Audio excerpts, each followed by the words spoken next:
தம்பி என்ன உட்காந்து ஃபீல் பண்ணிட்டு இருக்க? இன்னைக்கு ஒரு பொண்ணை காமிச்சு பிடிச்சிருக்குன்னு சொன்னோம்மா. ஆமா. அவளுக்கு ஏதோ ஃபாரின் மாப்பிள்ள பார்த்துட்டாங்களாம்.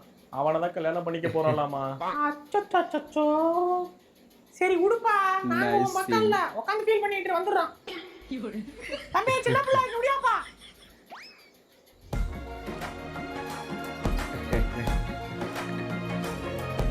கட்டுனா அவளத்தான் கட்டுவேன்,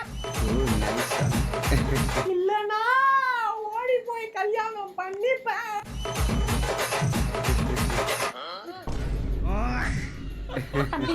கோச்சிக்காதப்பா, இன்னும் ஒரே ஒரு லைன் இருக்கு.